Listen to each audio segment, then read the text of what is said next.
Hello everyone, welcome back to our channel life in loops. আজ আমরা চলে এসেছি কোয়েম্বাটুরের ঈশা ফাউন্ডেশনের আদিযোগী মন্দিরে।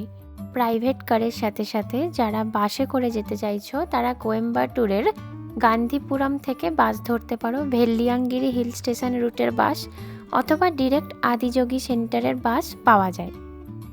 এছাড়াও ট্রেনে করে যেতে চাইলে কোয়েম্বাটুর জাংশনে নেমে সেখান থেকে বাস আছে, অথবা রেড ট্যাক্সি, ওলা, উবের ইত্যাদির মাধ্যমে এখানে যাওয়া যায়। সকাল 6টা থেকে রাত 8টা পর্যন্ত এটা খোলা থাকে, আর এখানে কোনো এন্ট্রি ফিস লাগে না। যারা ওখানে একদিন স্টে করতে চাইছো সেক্ষেত্রে 2 থেকে 5 কিলোমিটারের মধ্যে অসংখ্য হোটেল, হোমস্টে, কটেজ ইত্যাদি রয়েছে।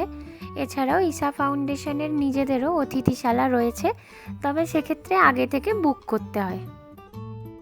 112 ফিট হাইটের এই আদিযোগীর মূর্তিটা পৃথিবীর সবথেকে লম্বা বাস্ট স্কাল্পচার। 2017 সালে সাদগুরু বাসুদেবজির দ্বারা এই মূর্তিটা নির্মিত হয়েছিল।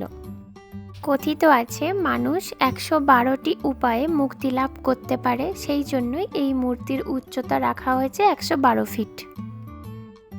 আমরা কোয়েম্বাটুর থেকে উবেরে করে এখানে এসেছিলাম, তখন বাজে প্রায় 3টে। মহাদেবের এই মূর্তির পিছন দিকে আরও অনেক মন্দির আছে যেগুলো বিকেল 4টে থেকে খোলা হয়। এই যে এইখানে তোমরা গরুর গাড়ির টিকিট কাটতে পারো, সেই গরুর গাড়িতে করে পুরো প্রাঙ্গণটা ঘোরানো হয়। গরুর গাড়ি ছাড়াও ইঞ্জিন গাড়িও আছে, এছাড়াও পায়ে হেঁটেও ঘোরা যায়। আমরা হেঁটে হেঁটেই পুরোটা ঘুরেছিলাম। তারপর ফোন জমা দিয়ে ওই সমস্ত মন্দিরগুলোয় ঢুকতে হয়। এই মন্দিরের চারপাশে অনেক খাবারের দোকান আছে। এছাড়াও অনেক দোকানে আদিযোগীর স্ট্যাচু, ছবি অনেক কিছু কিনতে পাওয়া যায়। এই যে ভেতরে কোন কোন মন্দির আছে সেটা এই বোর্ডে টাঙানো থাকে। প্রথমেই আছে ধ্যান লিঙ্গ, যেখানে কোনো পূজা পাঠ নেই, সেখানে শুধুমাত্র ধ্যান করা হয়। তারপরেই আছে শক্তির দেবী লিঙ্গ ভৈরবী মন্দির। তারপর আছে পুরুষদের জন্য পবিত্র স্নানকুণ্ড সূর্যকুণ্ড, আর নারীদের জন্য পবিত্র স্নানকুণ্ড চন্দ্রকুণ্ড। এই সমস্ত জায়গায় ফোন অ্যালাউ না, তাই আমরা কোনো ভিডিও করতে পারিনি।